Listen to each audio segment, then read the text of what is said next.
Today marks an important occasion, an occasion that has transpired through a collective hard work and dedication rendered to a fishing component that have been left in the periphery of fisheries priority for a very long time.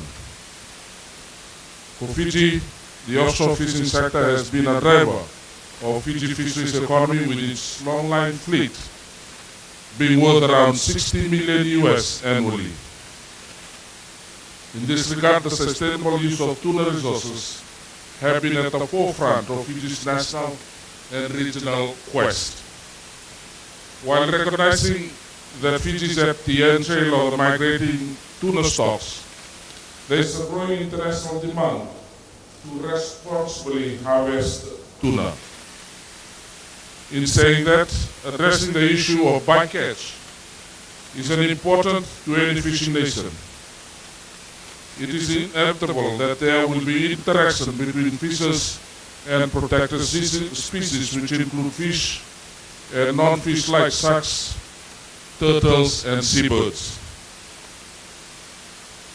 Therefore, it is much important to fishers to act responsibly. Not only do they need to be aware that such interaction may occur, but they should, as far as they are able, mitigate or avoid such interaction while going about their fishing activities.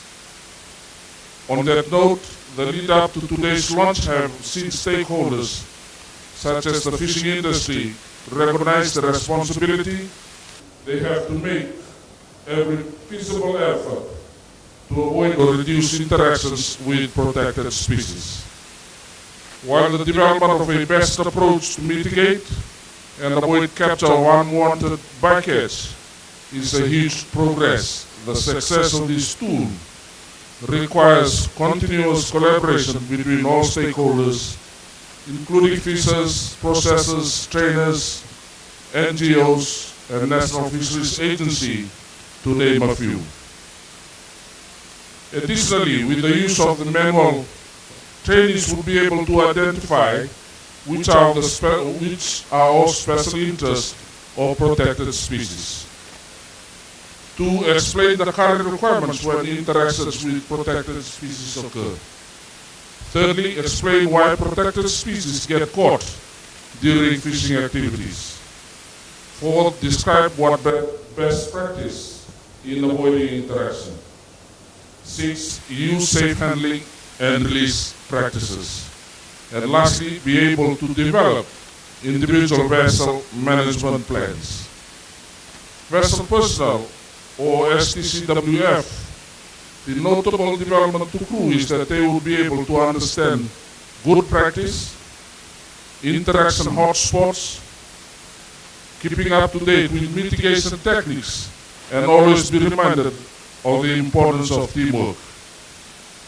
While the manual provides an accredited training platform for crew members, it is also offers perfect opportunity for fish handlers to contribute to a sustainable fishing environment.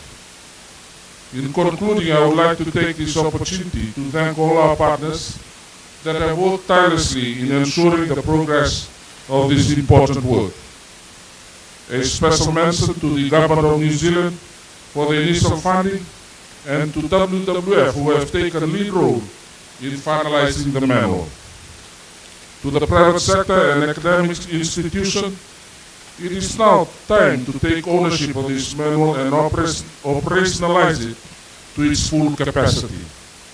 I am optimistic that the Bycatch manual will not only build capacity for the fishing sector, but more importantly, it complements the collective approach that Fiji and its partners are undertaking in sustainable use and protection of our limited resources. With those words, I would now firstly launch the Bycatch mitigation manual. Thank you, Vinaka Bakaleo.